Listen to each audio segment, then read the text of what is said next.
Salute to my fellow Patriots. This is ammunition, foreclosure ammunition. And this is Foreclosure Ammunition, Series 6 for your records. And the topic on Foreclosure Ammunition, Series 6 is, what is an Internet Crimes Complaint Form? My name is Ronald O'Donnell, and I'm putting together this series of items for discussion because these are the items in this order that will be contained in my workbook. This would be the workbook that I'm going to be selling to you for $29.99. That is going to contain in the workbook all of the forms that you need to file your complaint with state, federal, county if we can, and even local governments, city, municipalities, along with the court systems.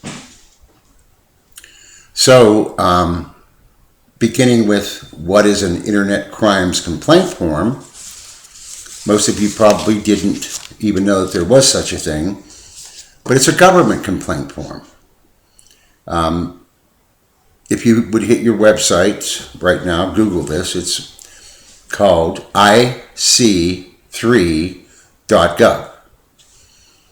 Now this complaint form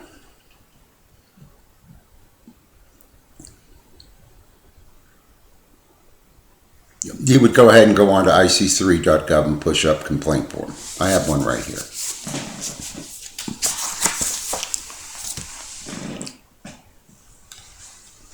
It's called the Internet Crime Complaint Center.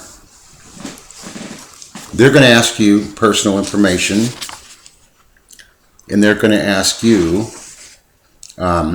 information about the business that defrauded you using the internet.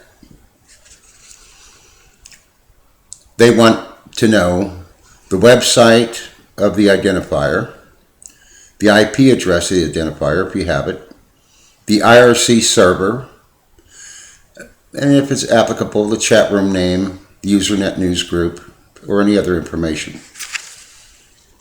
Every bank used this information in your loan, in your fraudulent loan. And then they ask one important question. Please specify the dollar amount of your loss. Well, you would estimate your dollar loss based on the value of your home and the amount of money you've spent so far with attorneys and whatever expenses you may have incurred, and you add that all up into a total, and you don't prove it right here on the form when you're doing it. That'll come up later. How you arrived at those numbers is very important. And then they ask you to describe in your own words how you've been victimized. Well, you can start with, my house is illegally in foreclosure due to internet fraud. And we're going to get into it a little bit later about how the internet was used by the banks to create the MERS system, which is nothing other than internet electronic transfer of information using the internet from bank to bank and bank to server using the MERS system. That the information contained in there was fraudulent, don't be afraid to use the fraud word, and inaccurate, and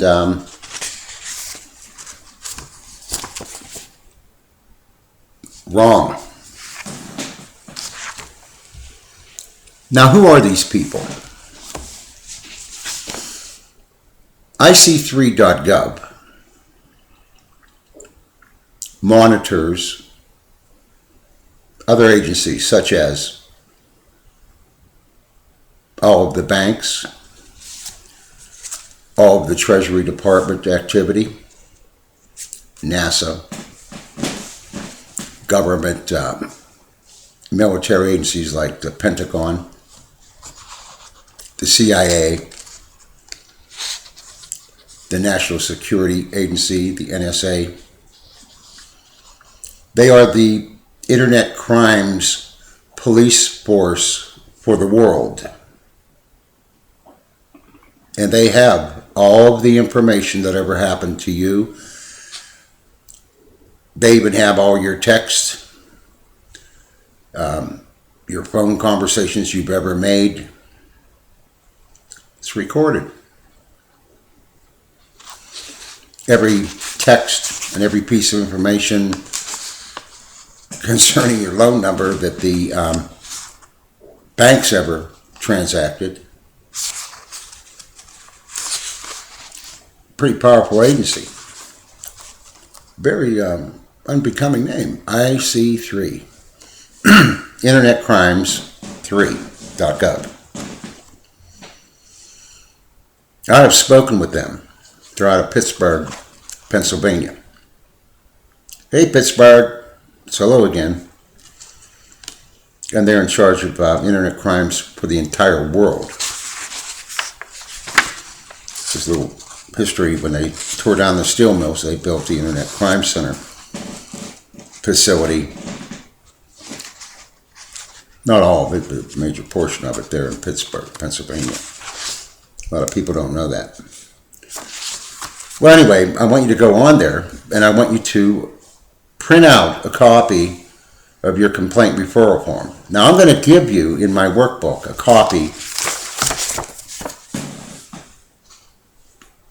of the complaint referral form. And I want you to fill it out best you can, send it in over the internet. And they also say here, law enforcement or regulatory agencies may desire copies of permanent records regarding your complaint. These may include canceled checks, copies of money orders, printed emails, envelopes if you believe anything was sent through the mail, USPS, UPS, FedEx. And that these documents should be retained for use by law enforcement agencies in the future. So you're going to have to retain a hard copy of this complaint form, which will be in my workbook. Now, for those of you, and I've been talking to a lot of different people about, oh, I don't want to use the fraud word. Let's use this suspicious activities word. Well, that's because, like my assistant here, Chris, just pointed out, you're afraid of saying, because you're an honest person, you're afraid of saying anything that's a lie, or anything that isn't truthful, or anything that you're uncertain about. And I understand that. This is not the place to make stuff up. You'll go to prison if you put but dishonest information on this form. This will turn around back on you faster than anything you ever saw in your life. This is no joke. This is law enforcement in its greatest sense. And they're counting that what you put on this form is verbatim, the truth, no falsification, no bull. I can only say it, my seminars are about keeping it down here in the English level, okay? But for those of you that are afraid to use the fraud word, and I keep hearing it, even from attorneys, you can't use the fraud word, you can't prove intent, you can't use the fraud word. Well, let me just show you. I looked it up last night in response to a chat room conversation that I'm having right now. And I don't know if I have permission to use their name, but the chat room is Homeowners for Justice, and it's been really helpful to me to organize my thoughts. It's helping me put this stuff together. There's some very intelligent people on that. I suggest you join it. You can Google it, Homeowners for Justice. And there's the sidebar conversation going on there is invaluable information. There's people that care, that are trying to figure this out, as I am too.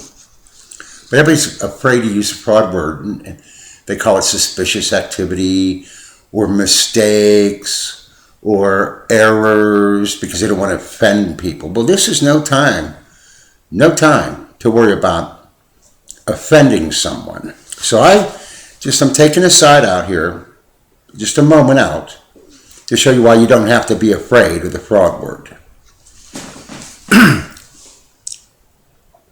There's basically two types of fraud. One is actual fraud,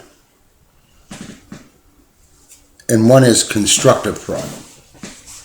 They're both fraud.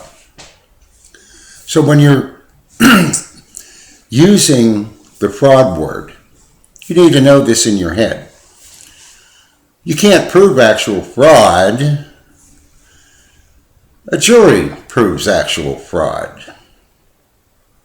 So, you'd say, well, that's cause enough for me not to use a fraud word. But what they don't tell you is, under legal ease, if you will, constructive fraud. And I'm going to go ahead and show you.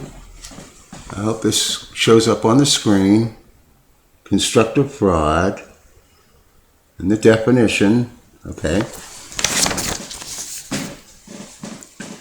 And I'm going to read it to you. It's so short and simple and to the point. It's something you need to know. Because when you're filling out your paperwork, not just with the IC3.GOV people, but with any law enforcement agency, they know the difference between actual fraud and constructive fraud. But here we go. And intent is the difference. Constructive fraud is a legal fiction used in law to describe a situation where a person or entity gained an unfair advantage over another by deceitful or unfair methods. Intent does not have to be shown. And they cite 4 different references that intent is not a requirement. And there are probably 100, but they're citing only 4. Law.com dictionary, the case Strong versus Jackson, 777 N.E. 2nd, 1141, judiciary opinions.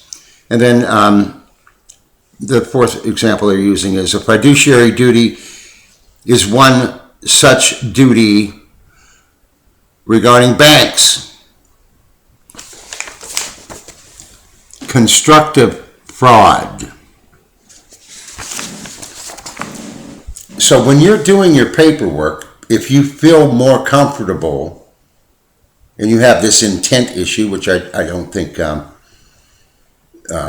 an issue, but if you feel more comfortable filling out your forms and you're afraid to use the fraud word, then just call it constructive fraud. But you need to use the fraud word in there for a reason. Law enforcement, their job is not to settle complaints. Settling complaints is done in the courtroom. That's what's happening to you right now in civil court. You're losing your home in civil court. We're trying to move this up. We're trying to step it up to where it belongs. We're trying to get into criminal court. And fraud is a crime. And I'm trying to put this into English. Just say you weren't allowed to use the rape word. I'm just using this as an example. Please, that's no disrespect to anybody. But if you went down to the police department and you were afraid to use the rape word and you said, well, I had sex with this person, male or female. It was against what I wanted to do. And here are the circumstances of what happened, and I was pushed on the bed, and I don't want to get into it. I don't want to insult those poor people that have been raped. So it's not my point, but my legal point I'm trying to make here is if you were afraid to say I was raped, they would fill out the report, and then they would, when they were finished doing the report, they'd say, she never made the allegation of rape. There's nothing we can do. And it's not that they wouldn't want to help this person.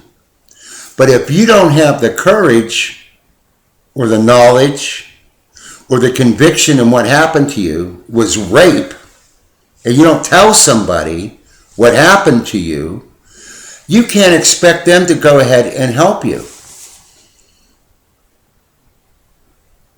And I'm only using the analogy again, please, it's not out of disrespect for rape victims, but I think it's the best possible example I can use. Because you can see how law enforcement's hands are tied when people are silent, either through fear or through shame or through humiliation, and they just can't bring it out of their lips.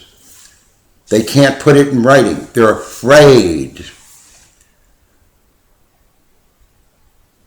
You need to use the fraud word because it's a crime. But if it makes you feel better because you're afraid to say fraud, say constructive fraud. Intent isn't required. And that's a gift for you guys. In this IC3.GOV complaint form, I want you to know it's the Internet Crime Division. It's not the Internet Mistake Division. It's not the Internet Suspicious Activities Division. And I'm trying to get that across to you because if it doesn't specify the crime that has occurred in your case, they're going to take it just like the person that was raped was afraid to say rape. You didn't call it a crime. You didn't allege a crime. By the way, all crimes are alleged. Innocent until proven guilty. You're allowed to allege fraud. If it makes you feel more comfortable, put the word alleged fraud, but they get the point. You have to specify what crime you feel you were victimized by. And you have to put the perp down, the perpetrator. Ask Sutton. You guys know Sutton. He can tell you that. He's a private investigator. You just say, hey, what do we have to give these people, in other words, to fill out a criminal complaint? Because that's a criminal complaint you're filing, folks. And it doesn't go away. So, again, no lies here, because if you lie here, now you're the criminal, and you don't want to turn it around on you. But your documentation that you're going to attach to your lis pendens, that you're going to attach your affidavit, and I like that, suspicious documents item that I got just yesterday. I'm going to use it somewhere. I'm going to change it, but I'm going to use it. It's beautiful. I think it's a little bit too complicated. I'm trying to keep my stuff simple.